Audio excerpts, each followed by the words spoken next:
మాజీ మంత్రి కాకాణి గోవర్ధన్ రెడ్డి బెయిల్ పిటిషన్పై ఏపీ హైకోర్టులో విచారణ ముగిసింది. తీర్పును ఎల్లుండికి రిజర్వ్ చేసింది కోర్టు. అక్రమ మైనింగ్ కేసులో A4 గా కాకాణిపై కేసు నమోదైంది.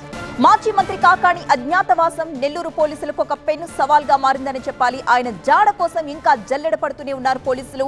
అయితే విచారణకు హాజరు కావాలని ఇప్పటికే ఆయనకు 3 సార్లు నోటీసులు జారీ చేశారు. కానీ కాకాణి మాత్రం నోటీసులకు స్పందించనే లేదు. ఇదిలా ఉంటే అక్రమ మైనింగ్ కేసులో మరొక ట్విస్ట్ తెరపైకి వచ్చింది. ఇప్పుడు కాకాణి అల్లుడు గోపాలకృష్ణ, బురిబిండి ప్రభాకర్ రెడ్డి, చైతన్యలకు నోటీసులు ఇచ్చారు పోలీసులు. కాకాణి గోవర్ధన్ రెడ్డిపై పొదకరుకూరు పిఎస్ పరిధిలో ప్రభుత్వ ఆస్తుల ధ్వంసం, SC ST అట్రాసిటీ కేసులతో పాటు మరికొన్ని సెక్షన్స్ కింద కూడా కేసులు ఫైల్ అయ్యాయి. అవన్నీ రాజకీయ కక్షతోనే పెట్టిన అక్రమ కేసులు అంటూ విమర్శిస్తున్నారు నెల్లూరు జిల్లా వైసీపీ నేతలు. కౌశిక్, నేను పార్ట్నర్షిప్ ఫర్మ్ స్టార్ట్ చేయడం బెస్టా, ప్రైవేట్ లిమిటెడ్ కంపెనీ స్టార్ట్ చేయడం బెస్టా? ఎందుకు అంత కన్ఫ్యూజన్? ఎక్స్పర్ట్ తో మాట్లాడు. ఎక్స్పర్టా? ఎలా? బాస్ వాలా. Be the boss.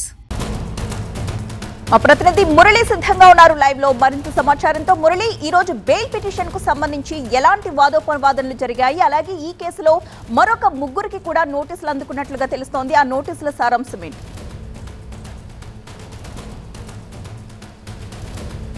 అంటే ముందస్తు బెయిల్ అలాగే క్వాష్ పిటిషన్ రెండు కూడా కాకాణి గోవర్ధన్ రెడ్డి హైకోర్టులో దాఖలు చేసుకున్నారు. తనకు ఈ అక్రమ మైనింగ్ జరిగిందని చెబుతున్నటువంటి కేసుకు ఎలాంటి సంబంధం లేదు.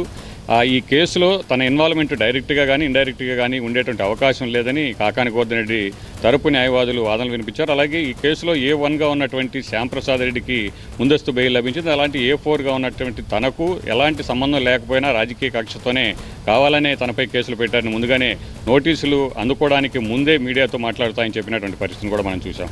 అలాగే ఇవాళ మరి కొంతమందికి కూడా, అంటే మరో 3కి కూడా నోటీసులు ఇచ్చారు. ఈ నోటీసులు ఇచ్చినటువంటి వారిలో కాకాణి గోవర్ధన్ రెడ్డి కుమార్తె చిన్న కుమార్తె భర్త అల్లుడు అయినటువంటి గోపాలకృష్ణారెడ్డి కూడా ఉన్నారు. అలాగే మరో 2కి కూడా నోటీసులు ఇచ్చారు.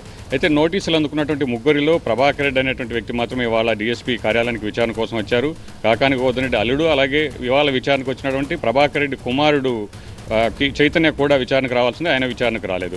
అయితే మరోవైపు ఇవాళ జరిగినటువంటి హైకోర్టులో జరిగినటువంటి వాదనలు మొత్తం విన్న తర్వాత హైకోర్టు తీర్పును రిజర్వ్ చేసింది. ఎల్లుండి తీర్పు వచ్చేటువంటి అవకాశం ఉంది. క్వాష్ పిటిషన్ అలాగే బెయిల్ పిటిషన్ క్వాష్ చేస్తారా లేదంటే ముందస్తు బెయిల్ ఇవ్వాలని కోరినటువంటి నేపథ్యంలో బెయిల్ వస్తుందా లేదంటే అరెస్టు దాకా వెళుతుందా అనేది కూడా చూడాల్సినటువంటి పరిస్థితి. పోలీసులు అయితే మాత్రం పోలీసుల తరఫున న్యాయవాదులు గట్టిగా వాదనలు వినిపిస్తూ ఉన్నారు. ఈ కేసులో ఇన్వాల్వ్మెంట్ ఉంది కాబట్టే మేము విచారణకు రావాలని కోరాం, విచారణ కూడా సహకరించడం లేదు కాబట్టి ఖచ్చితంగా మాకు అనుకూలంగా ఆయన విచారించేందుకు అవకాశం ఇవ్వాలని కోర్టుకు విన్నవించినటువంటి పరిస్థితి ఉంది. మరోవైపు తీర్పు రిజర్వ్ చేసిన తర్వాత ఎల్లుండి గనక క్వాష్ పిటిషన్ లేదా బెయిల్ పిటిషన్లో బెయిల్ కనుక రాకపోతే పోలీసులు ఏం చేయబోతారు? ఇప్పటికే 3 బృందాలు పోలీసులు గాలిస్తూ ఉన్నారు కాకాణి గోవర్ధన్ రెడ్డి ఆచూకీ కోసం. కాకాణి గోవర్ధన్ రెడ్డి ఆచూకీ తెలిస్తే మరొకసారి నోటీసులు ఇస్తారా లేదంటే విచారణకు సహకరించలేదు కాబట్టి అతన్ని అరెస్ట్ చేసేటువంటి అవకాశం ఉందా? సో వీటన్నింటికీ కూడా ఎల్లుండి వరకు కూడా కోర్టు తీర్పు వచ్చే వరకు కూడా వేచి చూస్తారా? ఈ లోపు ఆచూకీ కనుక తెలిస్తే పోలీసుల స్టెప్ ఏం ఉండబోతుంది అనేది కూడా మనం చూడాల్సినటువంటి పరిస్థితి. Right, thank you Murali.